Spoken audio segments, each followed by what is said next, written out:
A man stands on a dirt road near Caesarea Philippi. White dust coating the hem of his robe. You ask him about Roman occupation, and he asks whose face is stamped on the metal coin sitting in your sweaty palm. He looks at the wind. He feels the freezing spray on his skin. The reality of the storm overrides the reality of the command. Panic hijacks his nervous system. Gravity reclaims its territory. He sinks like a stone into the black water. He screams for salvation. Jesus does not let him drown. He reaches down instantly, grips a wet forearm, and pulls a terrifyingly cold, gasping fisherman back to the surface. And right there, standing on the waves, holding the weight of a grown man, Jesus asks a question. "O you of little faith, why did you doubt?" We read this as a frustrated teacher scolding a failing student. We picture a disappointed deity demanding flawless performance from a terrified human being. The question is not a reprimand. It is an autopsy. Jesus is identifying the exact moment Peter's reality fractured. To understand what he is actually asking, a soaking wet man, in the middle of a screaming squall, you have to look at the specific Greek word Matthew uses for doubt in this text, because it has absolutely nothing to do with intellectual skepticism. Matthew chapter 14, verse 31. Jesus is holding a shivering, gasping man above the dark surface of the Sea of Galilee. You ask him about eternal life, and he asks what you read in the scrolls. You ask him to heal your crushed legs. Water is dripping from their heavy woolen clothes in the howling wind. And he asks why he doubted. We tend to think of doubt as a modern, intellectual problem. We treat it like a lack of data. We assume that if we just had more archaeological evidence, if we just had a tighter apologetics argument, if the historical textbook was clearer, we would not doubt. But the word Matthew writes in the Greek manuscript is distazo. It only appears twice in the entire New Testament. It is a compound word. It comes from the prefix dis, meaning two or double, and stasis, meaning stance or position. To distazo literally translates as to stand in two ways or to stand at a crossroads. It is a deeply physical image. Imagine a traveler coming to a fork in a rugged dirt path, shifting his weight from his left foot to his right. Unable to commit, his chest is paralyzed by the fear of choosing the wrong direction. It is a physiological picture of a torn loyalty. The only other time Matthew uses this exact word is at the very end of his account. Jesus is standing on a mountain in Galilee after the resurrection, and he asks if you actually want to get well. The questions of Jesus are not a rhetorical teaching technique. They are a surgical tool. The text says some of the disciples fall down on the hard ground to worship him, but others distazo they stand with their weight shifted in two different directions, paralyzed by a divided reality. That etymology changes the entire geometry of the storm. When Jesus asks Peter why he doubted, he is not accusing him of a lack of information. He is not asking why his theological belief system suddenly failed. Doubt is not the absence of belief. It is the presence of a divided belief. Peter did not stop believing that Jesus was standing on the water in front of him. He simply started believing in the killing power of the wind at the exact same time. His focus split. His allegiance fractured. He tried to place his feet in two realities at once, and gravity immediately dragged him down. The question is a diagnostic tool. Jesus forces Peter to look at his own splintered attention, right there in the freezing water. He makes him name the exact mechanism that caused him to sink, but he does not always ask questions to pull people out of the storm. Sometimes, he asks questions to dismantle the people trying to sink him. An answer is safe. An answer satisfies the intellect, closes the loop, and lets the mind go to sleep. But a question does the exact opposite. The air in the temple courtyard is thick with the smell of burning animal fat and copper coins. The trap is set. It is laid by men wearing long robes and holding massive political power. They walk through the dust of the Temple Mount. They carry a lethal question. Is it lawful to pay taxes to Caesar or not? It is a brilliant snare. A perfect double bind. If he says yes, The crowd turns. The zealots riot. He loses the masses who hate the suffocating Roman occupation. If he says no, the empire acts. The Roman guards stationed at the fortress of Antonia step in. He is arrested for treason and crucified by sunset. The crowd holds its breath. You can hear the bleating of the sacrificial sheep in the distance. Jesus does not panic. He does not launch into a defensive theological lecture to parse out the nuances of civil and religious duty. He asks for a piece of metal. A silver denarius is dropped into his open palm. It feels heavy. It bears the stamped profile of Tiberius Caesar, declaring the emperor to be the son of a god. Jesus looks at the metal. Then he looks up at the men trying to kill him. Whose likeness and inscription is this? They answer quickly. A question strips away your defenses. It forces you to step out from behind your theological safety nets and stand exposed in the light. Caesar's. And the trap violently snaps shut on the men who said it. Therefore, render to Caesar the things that are Caesar's, and to God the things that are God's. This is not a debate over Roman tax law. It is a public unmasking. They are carrying the idolatrous currency of the empire inside the sacred courts of the temple. They have already compromised. The question is a mirror, and they are forced to look at their own reflection. They turn and walk away, in total silence. Again and again, he uses this weapon. When they demand to know by what authority, he flipped the money tables. He does not hand them his credentials. He asks them where John the Baptist got his authority. They cannot answer without indicting themselves. When they drag a terrified woman into the blinding daylight and throw her in the dirt, they ask if they should follow the law and crush her with rocks. Jesus kneels. He writes in the dust with his finger, and he asks a question that forces every single heavy stone to drop to the ground. When they watch him with narrowed eyes in a synagogue, waiting to see if he will heal a man with a shriveled, paralyzed hand on the Sabbath, he does not quote a legal loophole. He asks if it is lawful on the Sabbath.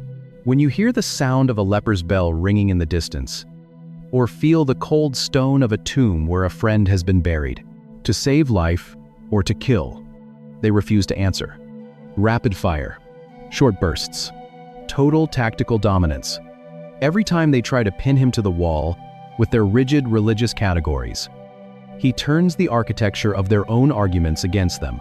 When the powerful try to corner him with theology, he uses questions to strip them of their armor. He leaves them speechless, holding their own useless stones, clutching their own silver coins. But the most devastating question he ever asks is not spoken to his enemies. It is spoken to his closest friend. And it happens over the smell of burning fish. Pale morning light breaks over the eastern ridge of the Sea of Tiberias. Gray mist clings to the surface of the water. A charcoal fire spits and hisses on the wet sand, and the smell of roasted fish and ash hangs in the cold air. Peter stands shivering in his damp outer garment, staring at the resurrected Jesus. The last time Peter stood near a glowing charcoal fire, it was in the stone courtyard of the high priest. He was using his mouth to swear he had never met the man, who is currently handing him a piece of bread. Jesus does not bring up the betrayal. He does not demand an apology. He asks a question, in the dark for 4 days. You do not need new information. You need someone to locate exactly where you are hiding. John chapter 21, verse 15. Jesus turns to the man who denied him 3 times in the dark and asks a single question. Simon, son of John, do you love me? In English? Reading the scene feels like a repetitive, almost nagging inquiry. Jesus asks it 3 times in a row, and Peter gets increasingly defensive. But the Greek text reveals a devastating collision of 2 completely different realities. When Jesus asks the question the first 2 times, the word he uses for love is the Greek agapao.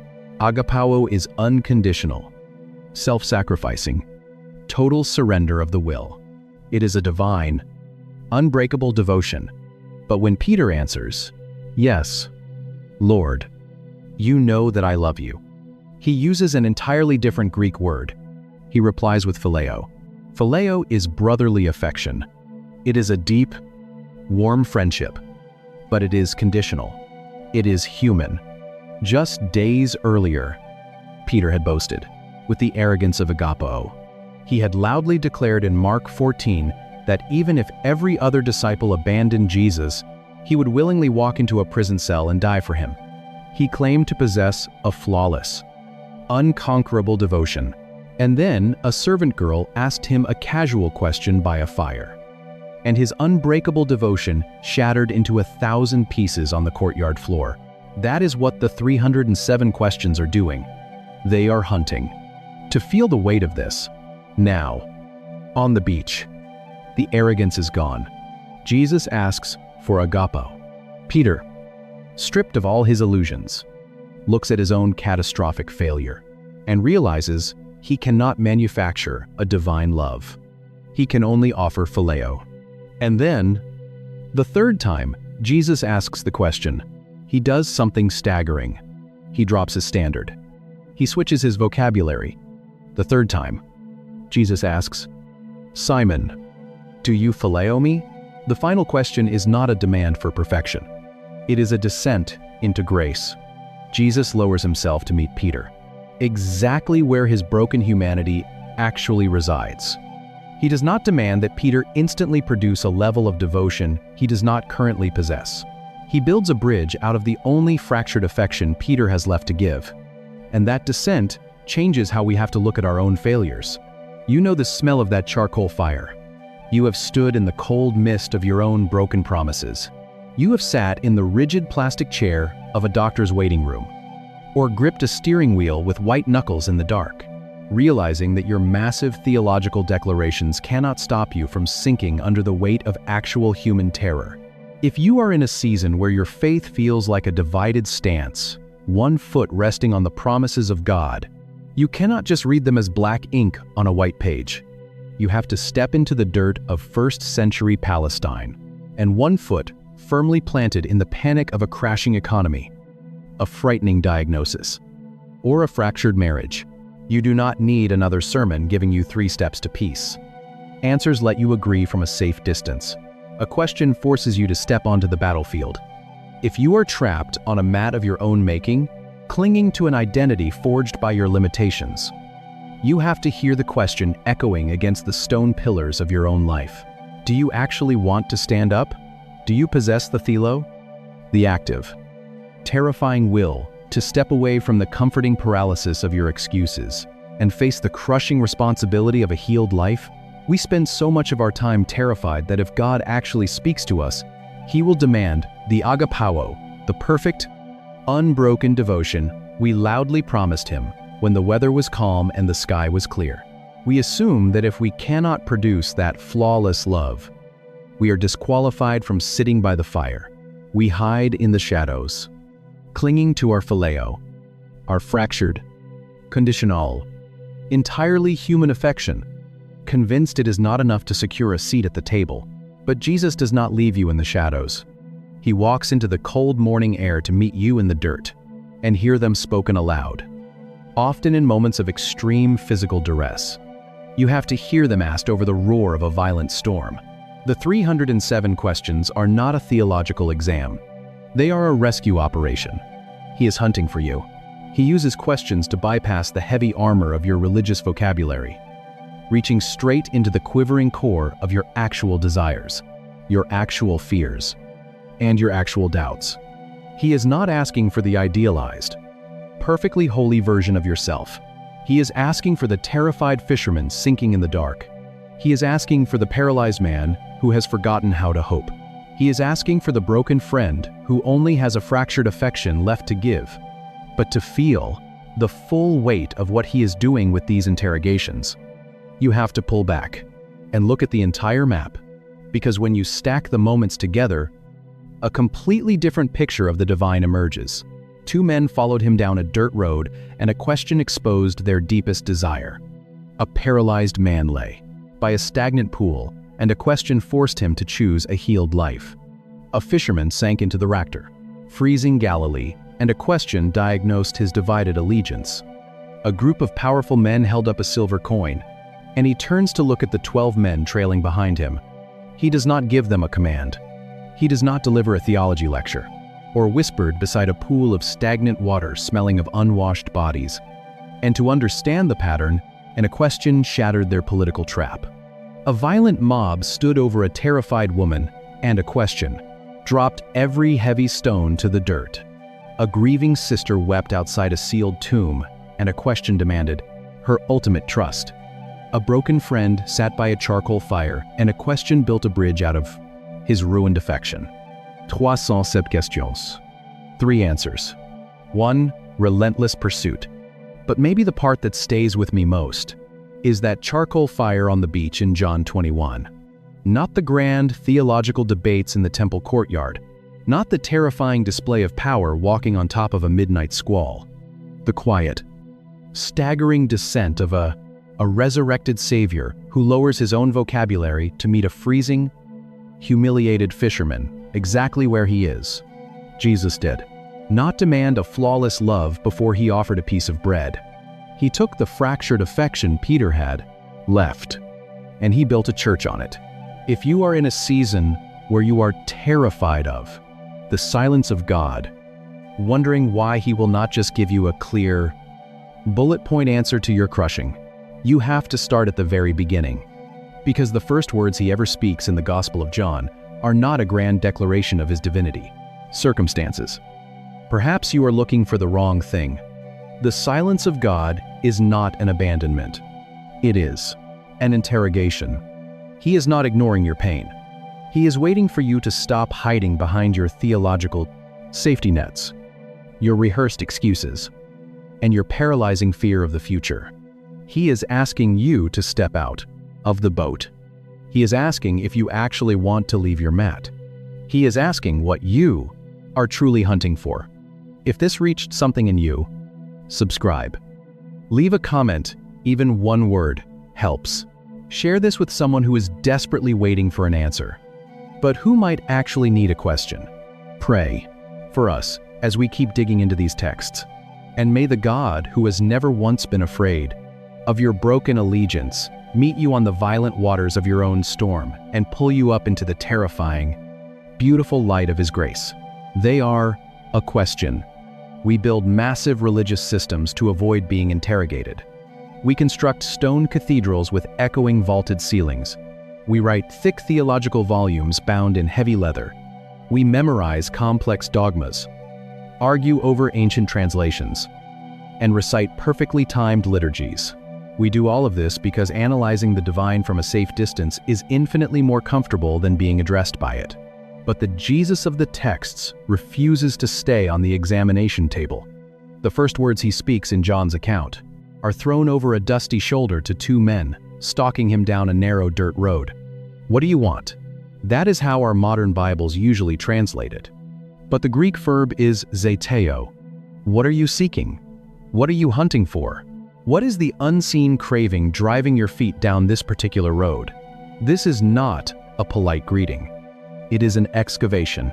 He does not ask them what they believe about the cosmos. He does not ask for their theological pedigree. He asks them a question. That is how many times Jesus of Nazareth asks a question across the 4 Gospels. He does not ask for a summary of their moral failures or a list of their good deeds. He goes straight for the engine of human behavior. Desire. We spend decades masking what we actually want.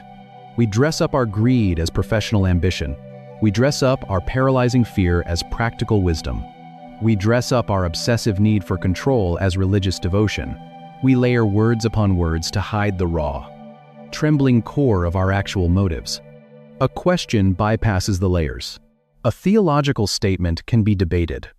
A historical proposition can be ignored. A moral command can be disobeyed. But a question demands a physiological response.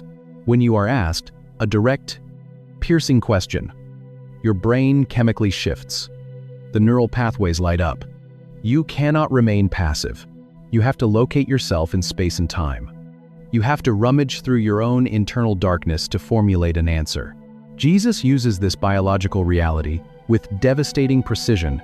He asks questions that operate like tripwires. When a wealthy aristocrat approaches him, robes, smelling of expensive imported oils, claiming to have kept every commandment since childhood. Jesus does not debate the law. He drops a question that detonates the man's bank account. When a crowd of furious men drag a woman into the glaring midday sunlight, tres cents set times. The person who supposedly holds all the wisdom of the universe responds to a grieving sister, a terrified fisherman, or an angry Pharisee, clutching heavy, jagged stones in their fists. Jesus does not quote a legal statute. He asks a question that forces the stones to the ground. He asks 12 terrified men in a sinking boat where their faith went. He asks a grieving sister outside a sealed tomb if she believes he is the resurrection. He is mapping the human condition, question by question. But the intent of the questions changes, depending on who is standing in front of him. The questions he asks, the powerful and the proud, are weapons meant to disarm.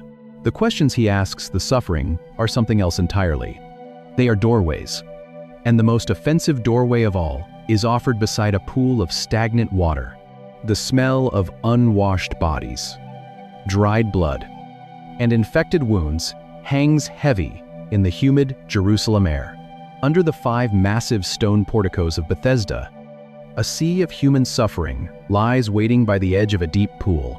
The blind, the lame, the paralyzed, hundreds of them, stacked shoulder to shoulder in the shadows, their bodies pressing against the cold stone, waiting for a ripple in the water.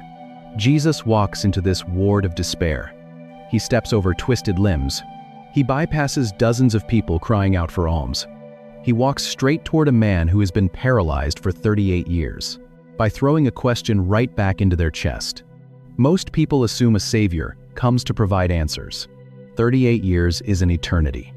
It is longer than most people in the 1st century Roman Empire will ever live. This man has not just lost his mobility, he has lost his entire generation.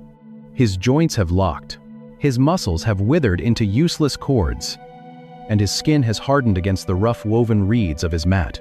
Jesus looks down at the man. He does not offer a sympathetic prayer. He does not gently ask where it hurts. He looks at a man who has been crippled for nearly 4 decades and asks a question that borders on offensive. Do you want to get well? On the surface, the inquiry seems completely absurd. Of course, a man trapped on the ground wants to walk. Of course, a beggar covered in street dust wants his dignity restored. To ask a paralyzed man if he wants to be healed feels like a cruel joke. But Jesus is not dealing with the surface. He is dealing with the architecture of the human heart. The question is not a rhetorical taunt. It is a psychological excavation. For 38 years, this mat has been this man's entire world. It is his guaranteed source of income in a society with no safety nets. It is his social identity. It is the permanent excuse for every failure. We picture him standing on a grassy hillside, dispensing clear, bullet-point solutions to a crowd hungry for certainty, the unassailable reason for every limitation, the absolute center of his existence. If he stays on the mat, nothing is ever expected of him. To be healed means the mat is gone. To stand up means he has to find a trade. He has to pay taxes. He has to face a society that will no longer view him with pity, but with expectation. Healing will violently disrupt the only life he knows how to live. The paralyzed man does not say yes. He immediately offers an excuse about having no one to carry him into the water. He clings to the familiar comfort of his limitations. Healing is terrifying because it requires you to abandon the sickness you have learned to survive on. Jesus knows this resistance is buried inside all of us, and he forces it into the light through the specific Greek verb he chooses to use right before he tells the man to stand up. John chapter 5, verse 6. Jesus stands over a man whose muscles have wasted away to bone, in a colonnade reeking of unwashed skin and sickness, and asks if he wants to get well. The word the English translators render as want is the Greek verb thelo. We treat the biblical text like an answer key to the test of human suffering. When a medical diagnosis comes back, or the money runs out, it appears over 200 times in the New Testament, and its range of meaning is far wider than a simple preference. Thelo does not mean a passive wish. It is not the fleeting feeling you get when hoping the weather will change, or a vague desire that tomorrow might be slightly better than today. Thelo is the active determination of the human will. It means to resolve, to choose, to purposely decide upon a course of action with deliberate intent and total readiness for the consequences. It is the exact same Greek verb Jesus will use 3 years later. Kneeling in the dirt of Gethsemane under the heavy shade of ancient olive branches, while sweating drops of blood into the soil, facing his own execution, he will pray, "Not as I will, Thelo, but as you will." It is a word forged in the fire of active surrender, not passive desire. That root changes everything about the encounter at the pool. When Jesus looks down at the beggar shivering on the cold stone floor, he is not taking a survey of his emotional state. He is challenging his volition. He knows that healing will cost this man everything he knows. It will cost him his rehearsed excuses. It will cost him his familiar pity. It will cost him the safety of the woven reed mat he has clung to for a lifetime, or relationship fractures. We go looking for the verse that explains exactly why it is happening. But if you look closely at the text, the question is not a sympathetic inquiry. It is an ultimatum. Jesus is asking if the man is finally ready to pick up the crushing weight of a responsible life. He is asking if he possesses the thelo to abandon the identity of a victim. If realizing that the biblical text is exposing your own internal hiding places is stirring up questions you've never considered, you're exactly who this channel is for. Drop a thought in the comments and hit subscribe. Because every week we go deeper into the text than you knew was possible. So the paralyzed man is forced to choose, and he chooses to stand. He picks up his mat and walks into a terrifying new reality. He is not known for 4 decades. The mat was a quiet, creeping kind of paralysis. It is the kind of slow decay a human being can learn to tolerate. We can hide in those stagnant shadows for years, convincing ourselves that we desperately want things to change, while remaining secretly terrified of the cure. But Jesus does not only ask questions when the water is perfectly still. Sometimes, the interrogation comes when everything is violently falling apart. The next question happens in the middle of a screaming wind. Black water crashes over the bow.